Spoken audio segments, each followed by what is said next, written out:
함께 교도관 말씀 중심해서 오늘은 포터블 도피성.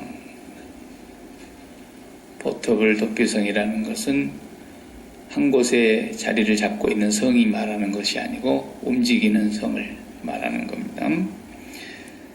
오늘 1절에서 9절까지 있는 여호수아 20장 말씀은 전부가 다 도피성에 관한 얘기입니다. 도피성은 왜 만들으셨냐 하면 과실치사로, 우발적인 과실치사로 전혀 죽일 마음이 없었는데 사람을 죽이게 되는 경우가 발생할 수도 있습니다. 정당방위도 그런 케이스에 들어가죠. 현대법에서도 정당방위가 성립이 되면 죄를 묻지 않습니다.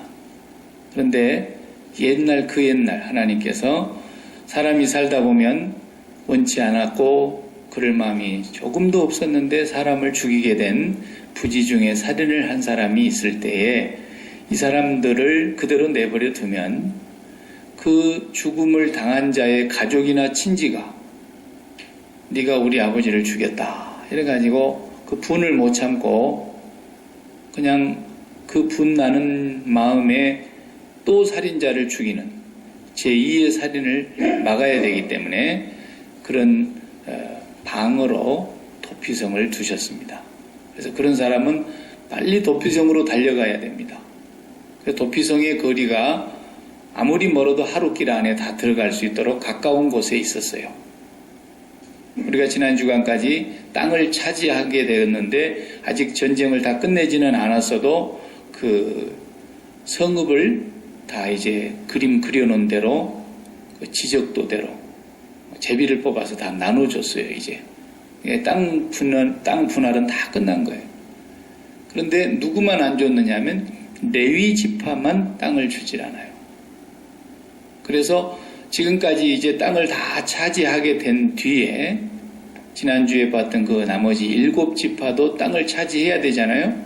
그 땅을 다 차지한 뒤에 그 성읍을 가지고 있는 각각 지파들이 레위 지파를 위해서 성읍을 몇 개씩 내놔야 돼요.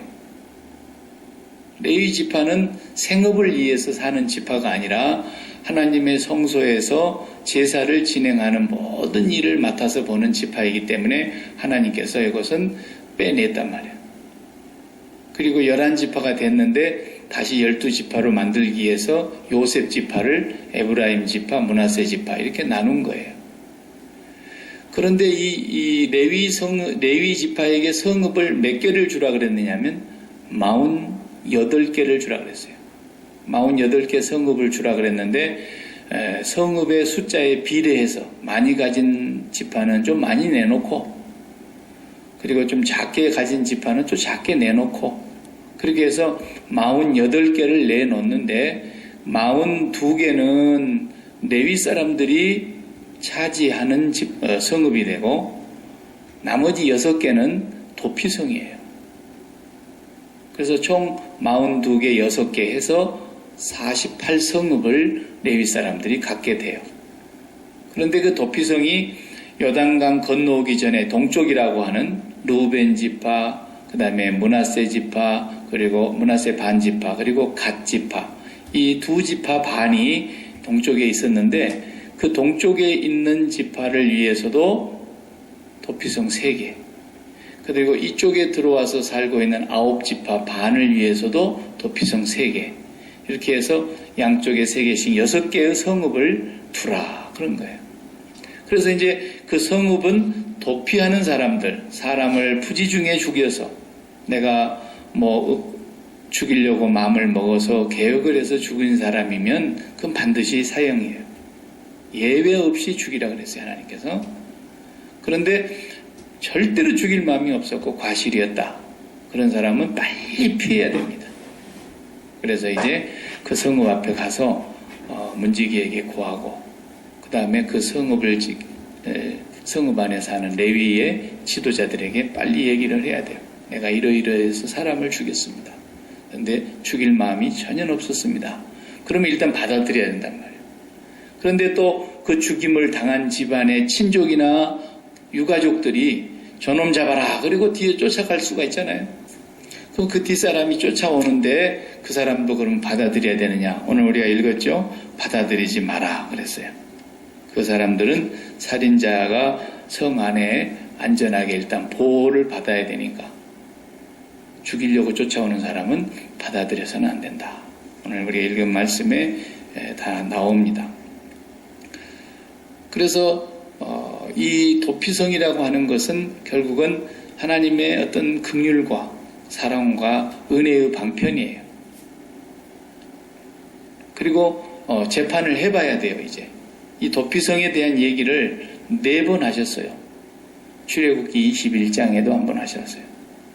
그 다음에 민수기 35장에서는 아주 자세하게 설명했어요. 35장에 굉장히 많은 내용으로 구체적으로 이제 철 연장을 갖고 죽인 사람은 반드시 사형시켜야 된다. 고의적으로 살해했으면. 그 다음에 나무 연장이나 뭐 이런 걸로 죽였다 하더라도 고의적으로 죽였으면 반드시 그 사람도 죽어야 된다. 자세한 이제 그 설명이 민수기 35장에 나옵니다. 그리고 신명기에 와서 19장에 또 설명을 합니다. 그리고 이제는 가나안 땅에 넘어와서 가나안 땅을 다 정벌한 뒤에 오늘 지금 여호수아가 20장에 하나님 말씀을 다시 확인하고 있는 거예요. 자, 이제 세 성읍, 6성읍에 피해야 되는 그 사람들에게 하나님께서 뭐라 그러셨냐면 재판을 받을 때까지 일단 거기 있어야 되고 재판이 돼서 이 사람은 재판을 해보니까 고의가 아니었다. 그러면은 어떻게 해야 되느냐. 그 성읍에는 제사장이 많이 있는 중에 레위 사람들 가운데 제사장이 있는 중에 대제사장 한 사람이에요. 이건 종신제예요. 종신제. 죽으면 다음 사람이 또 대제사장이 나오고 그러는데 그 대제사장이 그 성읍에 한 분이 계시는데 그 대제사장님이 돌아가실 때까지 성읍에 연금 상태로 보호를 받아야 돼요. 이것이 도피성의 법이에요. 참 재미나는 얘기죠. 우리도 지금 현재 우리가 살아가는 사회에도 살인사건이 일어나면 그것이 이제 살인사건이 신고가 됐다든지 발견이 되면 금방 거기에 출동해서 수사반들이 현장을 보호하고 그 다음에 현장에 있는 모든 증거물들과 살인사건을 면밀하게 조사하고 사진 찍고 또 증인이 있는 것 찾아서 증인 확보하고 증거가 될 물건들을 다 수색해서 찾아내고 그리고 나서는 또 그 살인범을 잡아도요 당장에 어떻게 하지 않잖아요. 경찰서에 끌려가서 전부 조사받은 뒤에 모든 혐의가 분명하면 이제 기소해서 재판장에게 올려가지고 재판을 받게 한단 말이죠. 그동안까지는 경찰서에서 안전하게 일단 판명해주면서 보호하고 있는 거예요.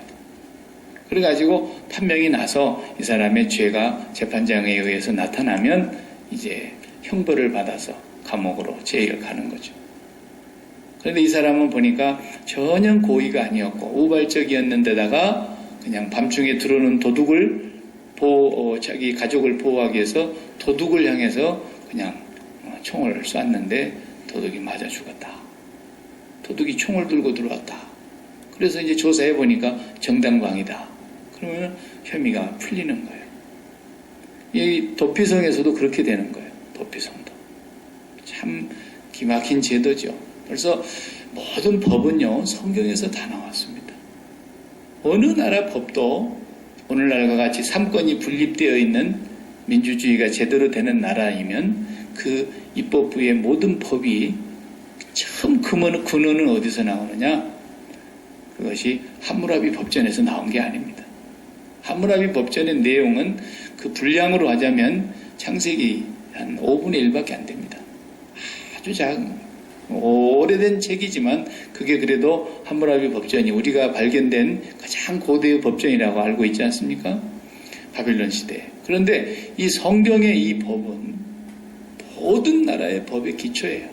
그 법의 정신이나 법의 하나하나의 그 세법까지도 우리 이 율법에 보면은 형사상의 법, 민사상의 법 다 있습니다. 그것이 이제 너무나 세분화되고 발전하고 시대가 바뀌어서 이제는 새로운 법들이 필요하니까 법을 더 많이 늘리고 더 구체화한 것뿐이지 법의 실질적인 정신은 성경에서 다 나왔어요. 훌륭한 법관이 되려면 성경을 알아야 됩니다. 하나님을 알아야 됩니다.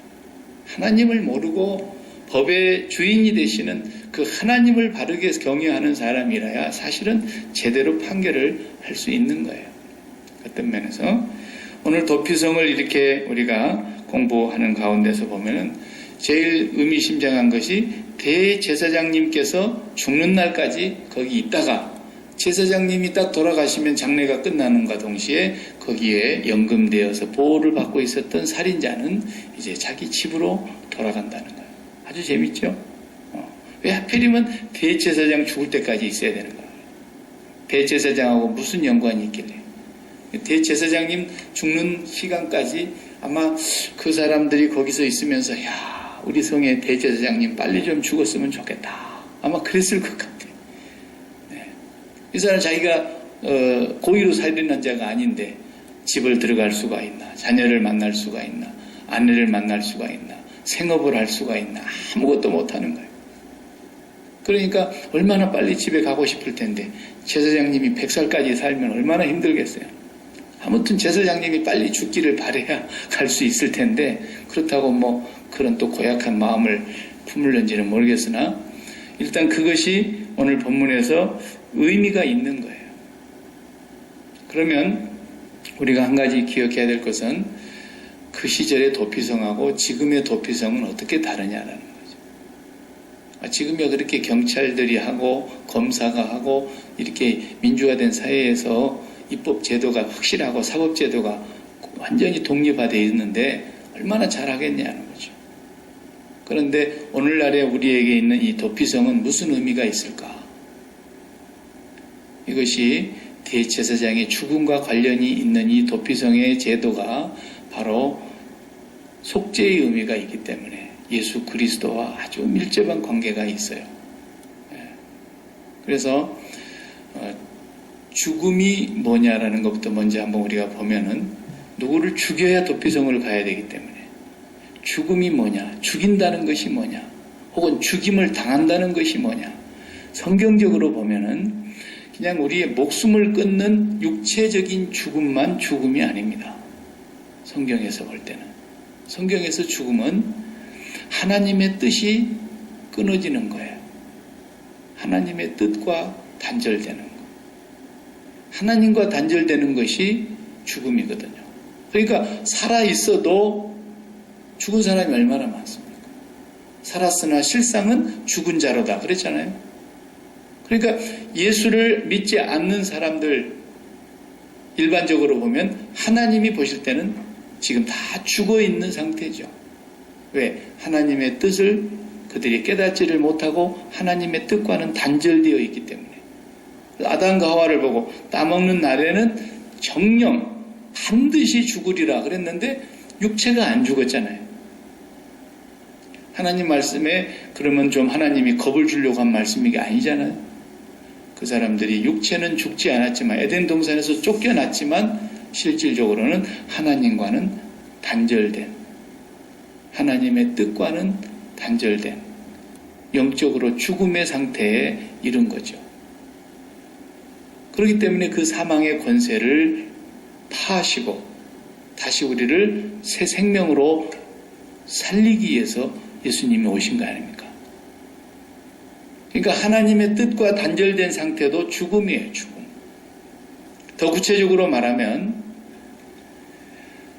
우리가 예수를 믿고 새 생명을 얻어서 거듭난 백성이 되었음에도 불구하고 하나님의 뜻을 거역하고 하나님의 뜻과 단절되는 삶을 살아가는 상태에 들어가면 우리의 삶은 죽은 것이나 다름이 없어요. 그래서 이게 굉장히 무서운 얘기예요. 우리가 그냥 교리적으로는 분명히 이렇게 믿죠. 예수님을 믿는 자는 구원을 얻습니다. 맞습니다. 틀린 말이 아니죠. 그러나 예수를 믿고 구원을 얻은 하나님의 백성이 되었다 하더라도 하나님의 뜻은 계속 나와 상관이 없고 하나님을 사랑하는 마음과 하나님이 내 가슴 속에서 가득 차 있는 것이 아니라 세상이 내 가슴 속으로 내 마음 속으로 몰려 들어와 가지고 하나님은 완전히 밀어내버린 상태. 그렇게 될 수 있다는 거예요. 말로는 예수 믿는다고 하는 사람일지라도. 그래서 하나님 뜻과 너무너무 거리가 먼 삶을 살아가는 그 상태는 바로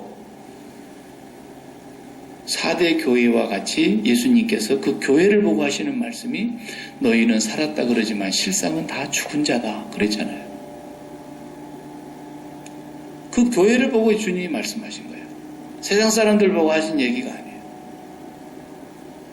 교회 안에 와 있어도 하나님의 뜻과 상관이 없는 상태로 살아간다면 실상은 죽은 자다라는 거예요. 그리고 또 죽음이 또 있어요. 이제는 죽이는 현상도 있는 거예요. 죽이는 현상. 어떻게 죽이는 현상이 일어나느냐. 여기 오늘 본문에 보면은 고의적이지 않고 오살했다 그랬어요. 과실이에요, 과실. 아버지가 가끔 어떤 때 뉴스 보면 가슴 아픈 뉴스 나오잖아요. 애가 뒤에 나와 있는 줄도 모르고 차를 뒷걸음질로 뒷백을 하다가 애를 그냥 아빠가 자기 차에 애를 어떻게 그냥 잃어버리는 경우도 있고요. 우리 미국 같은 데서는 가끔 뉴스 나오대요.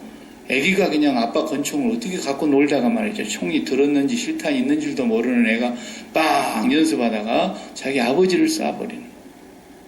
얼마 전에도 그 일이 있었지 않습니까? 자기 가족을 쏴버렸어요.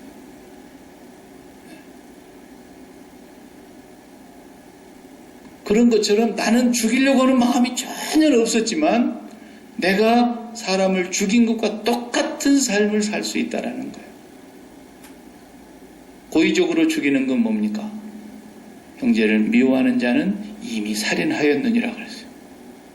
그러니까 뭐 고의 살인은 너무너무 많이 한 거고요. 사람을 미워하는 것은.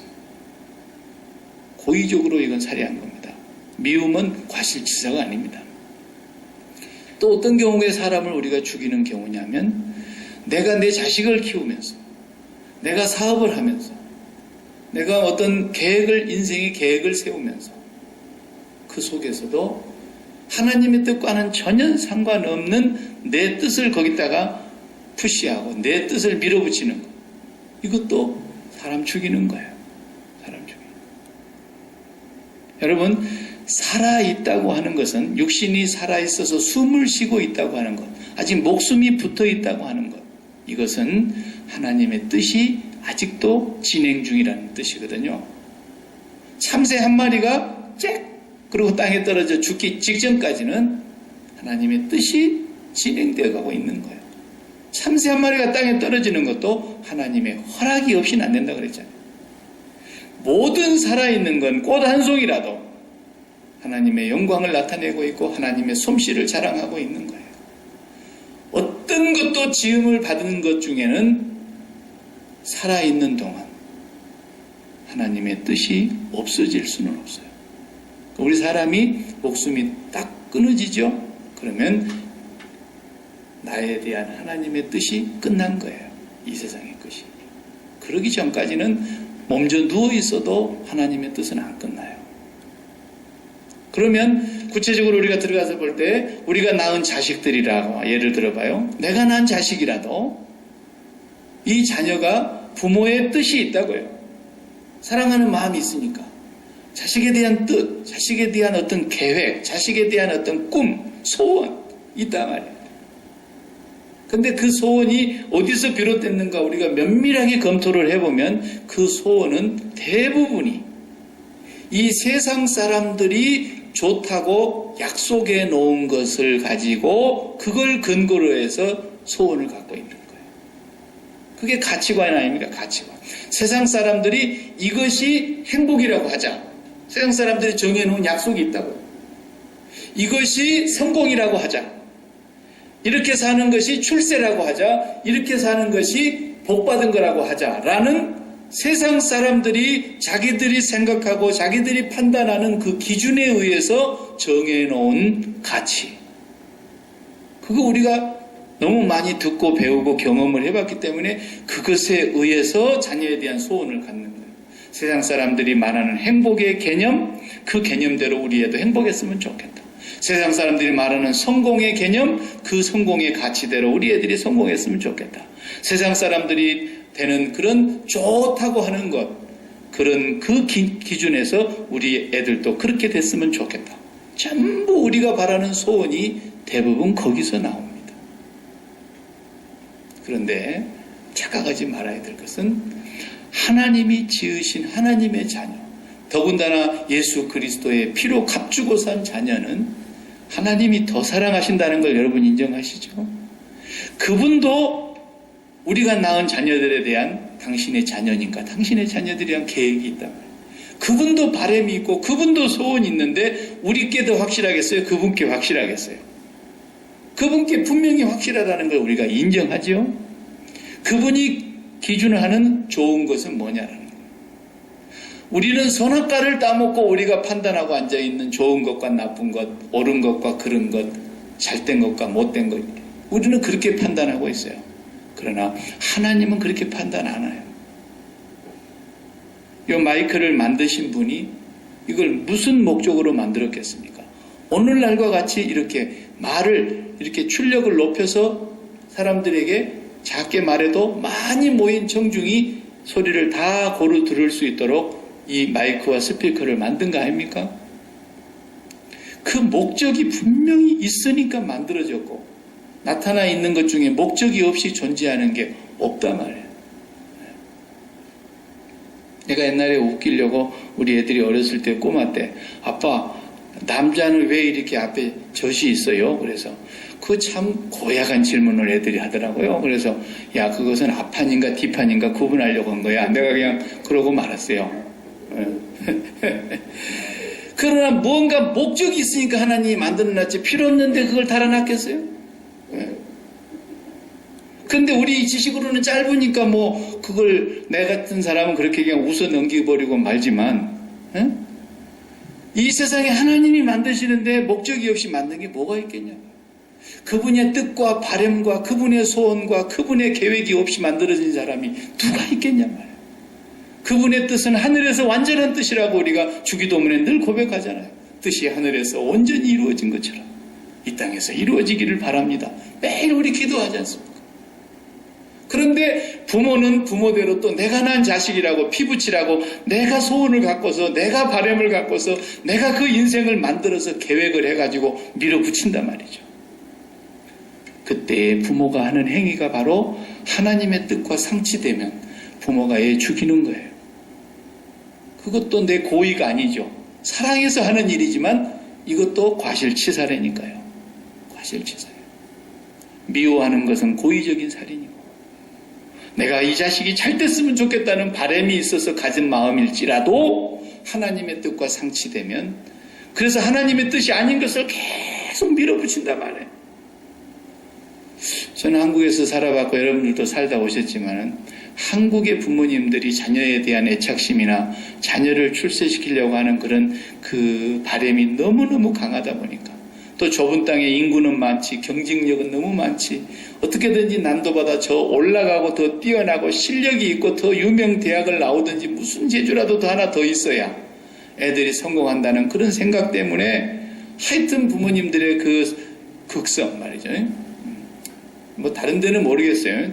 우리가 아는 대로 소문난 대로 강남 8학군 안에 난리가 나는 거예요. 그래서 막 위장전이까지 해가지고 좋은 학군으로 집어넣으려고 난리를 하고 별수를 다 쓰는 거예요. 그러니까 그냥 애가 요즘은 태어나면은 여기 서양 아이들처럼 잠자기 전에 엄마가 혹은 아빠가 시간 나면은 책 한번 쫙 읽어주고 또 애가 스르르 잠들면은 또 그냥 재우고 그것이 하나님께서 사람을 만들었을 때 그렇게 하라고 만든 건데 우리는 그게 아니라 야 300만 원짜리 과외를 유치원부터 보낸대. 그래가지고 영어를 해야 돼. 영어 유치원을 보내야 되고 난리를 치는 거예요. 거기에 무작정 애 밀어 넣어가지고 유치원 때부터서 막 그렇게 가르치면 그게 그 아이가 이제 일생이 행복해지는 그 행복이 무슨 행복이겠어요? 세상 사람들이 마귀가 만들어 놓은 기준 아니겠어요? 하나님이 주시는 행복이겠어요, 그게? 위로부터 내려온 진짜 형통이겠어요? 하나님께로부터 내려오는 진짜 세상이 줄 수 없는 그런 평강이겠어요? 그런 게 아닌 것은 분명하다고요. 그럼에도 불구하고 그렇게 막 밀어붙이는 거예요. 이것은 부모가 애를 오히려 죽이는 거라 말이에요. 죽이는 거예요. 목사님, 우리 애는 지금 만 2살 칸 넘었는데 애가 막 단어를 한 번만 보면 다 외워버려요. 천재인가 봐요.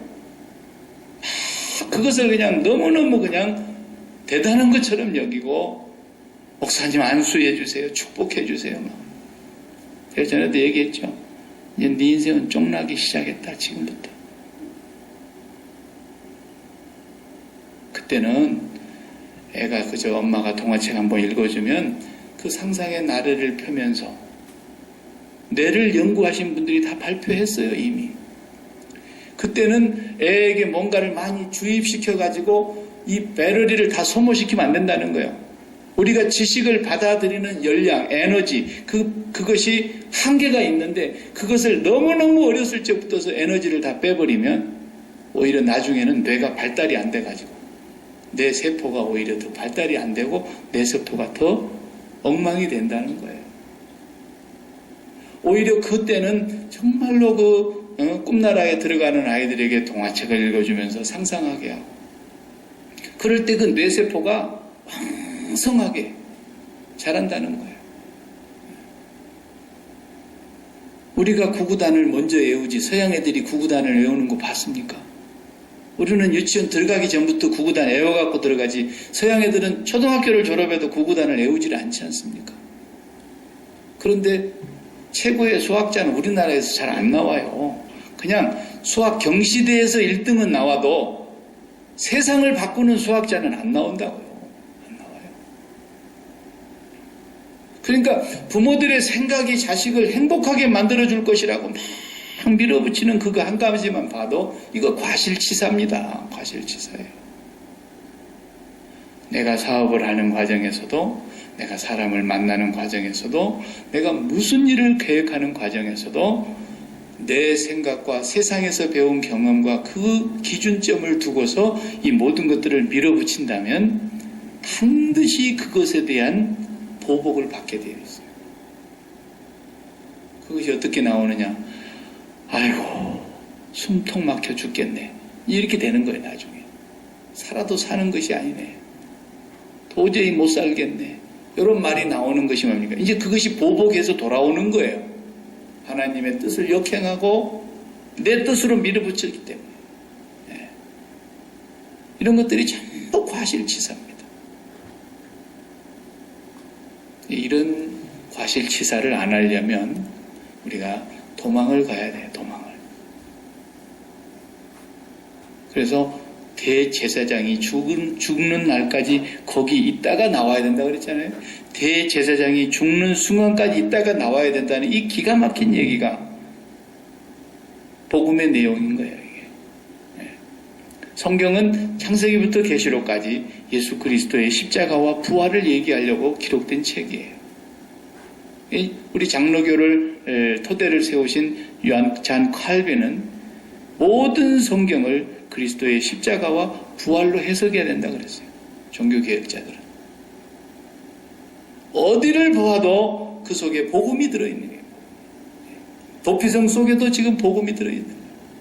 대제사장이 죽어야만 나온다는 얘기가 바로 믿음이라는 것을 얘기하고 있는 거예요.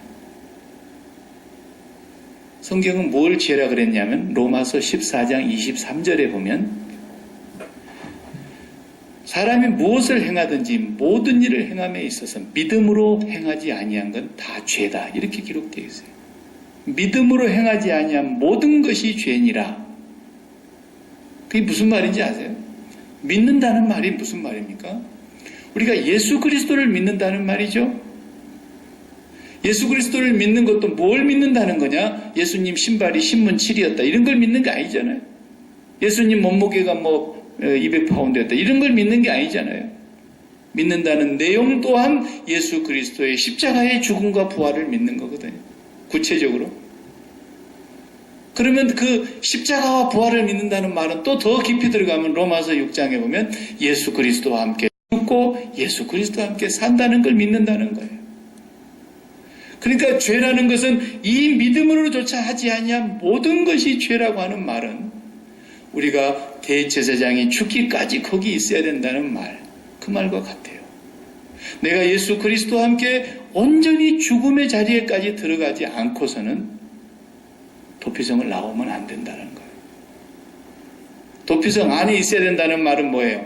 일도 할 수 없죠. 가족도 못 만나죠. 생업도 못하죠. 자기 인생을 뭐 펼칠 수가 없어요. 거기는 완전히 그냥 죽지만 않지 연금 상태라고요. 거기에서는 모든 일을 손대는 거예요. 그리고 대제사장이 죽어야 나오는 거예요. 그 말을 오늘 우리에게로 끌어와서 생각해보고 가져와서 이렇게 비유회를 대입해보면은 예수 그리스도와 함께 나의 생각, 나의 뜻, 나의 바람, 나의 소원, 나의 모든 것들이 완전히 죽어서 예수 그리스도와 함께 다시 살고 그리스도가 사는 그 마음 상태, 성령이 나에게 임하여 하나님과 연합되어 있는 그 상태가 되었을 때에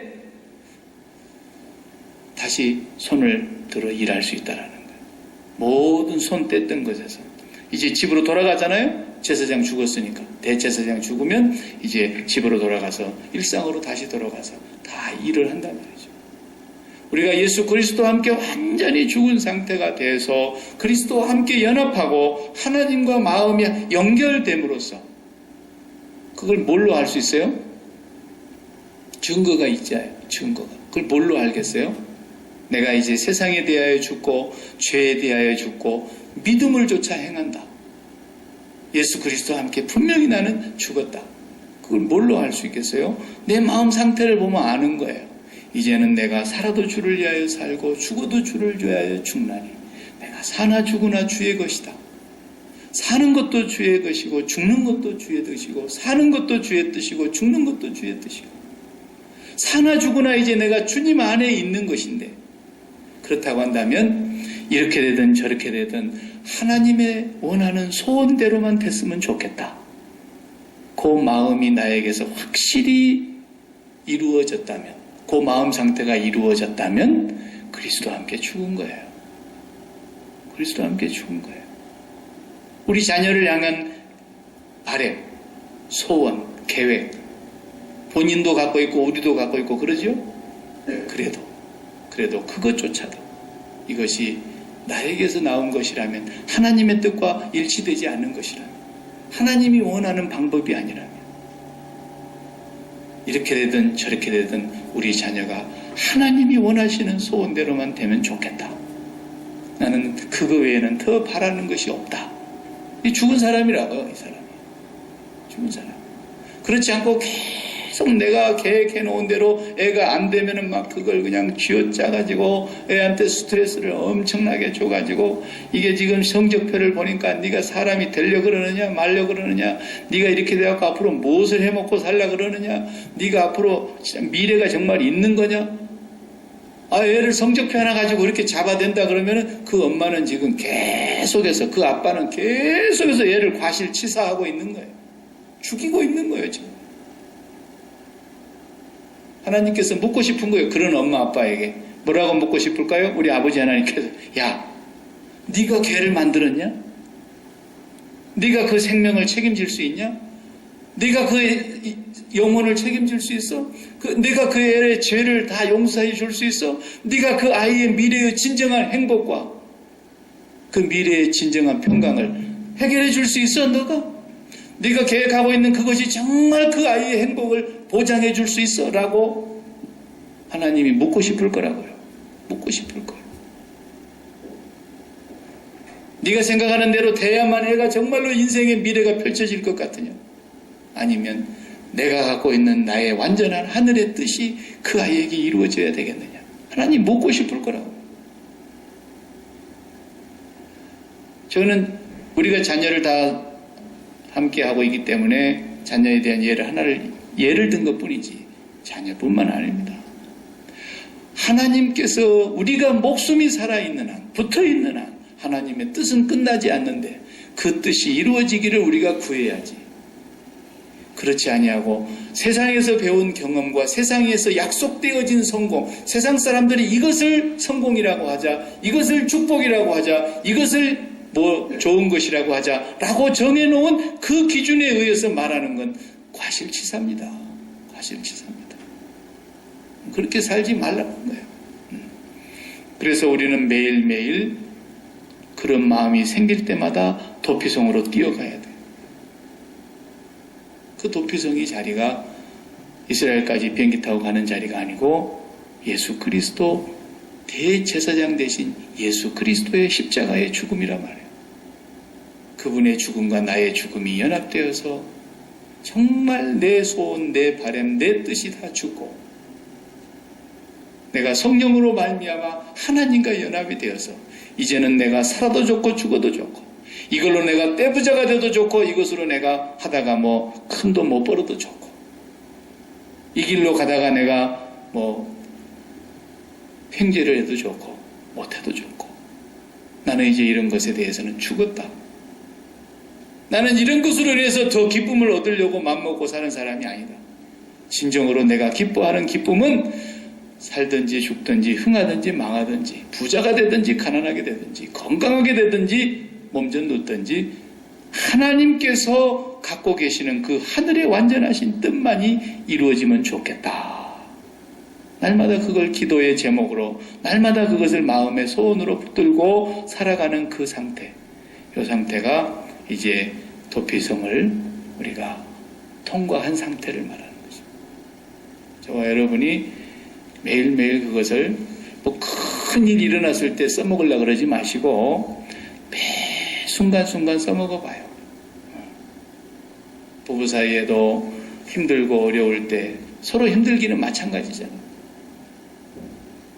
한국에 살아도 어려운데 외국에 나와서까지 우리가 이렇게 디아스포라로 살아가는 삶이 결코 만만치는 않단 말이죠. 힘든 삶이 있다고요. 그럴 때에도 내가 마음에서 일어나는 그 작용, 내 마음에서 일어나는 생각, 내 마음에서 판단이 되어지는 그 모든 결정에 의해서 말하거나 행동하지 아니하고 주여, 내 모든 것은 다 죽었습니다. 그리스도와 함께 나는 죽었습니다. 진정으로 하나님께서 원하시는 뜻을 제가 오늘 또 구합니다. 그 기도 생활을 우리가 그래서 해야 되는 거죠. 그걸 15분을 하든 30분을 하든 그 기도 생활을 하는 가운데서 그래야 그리스도인이에요. 그렇게 기도 생활을 하는 가운데서 내 마음속에서 이제는 이전에 생각했던 그런 바람이나 소원이 죽어 들어가면서 하나님과 연합되면서 내 마음에 평강이 자리 잡고 주여, 내가 아무리 계획을 잘 세우고 내 인생을 내가 준비한다 할지라도 내 인생은 하나님의 손에, 하나님의 손바닥에서 이루어지는 걸 나는 믿습니다. 하나님의 뜻대로 이루어지기를 바랍니다. 그리고 마음이 평안해질 수 있는 그 상태. 너무 그냥 성질 팍 내가지고 막 남편한테 심한 말 한마디 할 필요도 없는 거예요. 아내한테 그렇게 말할 필요도 없는 거예요. 그것이 그리스도인입니다. 그것을 우리가 날마다 삶 속에서 적용하면서 사는 것입니다. 왜? 하나님은 단 한순간도 내 목구멍에 물을 침 삼킬 동안도 하나님은 나를 떠나지 아니하시고 나를 보고 계시고 알고 계시고 나와 함께 계십니다. 그 하나님 안에서 우리가 살아가는 삶을 매일매일 이루어가는 것, 이게 도피성을 통과한 삶이란 말이죠. 그 버터블, 움직이는 도피성, 언제든지 나와 함께 가는 도피성이 바로 그 십자가의 자리라는 사실을 우리가 꼭 기억하십시다. 그렇게만 하신다면 여러분들이 함부로 밀어붙였고 여러분의 생각으로 함부로 했던 것들이 나중에 나를 도리어 보복해 오는 일은 없을 것입니다. 이것을 꼭 명심하시기 바랍니다. 기도하십시다.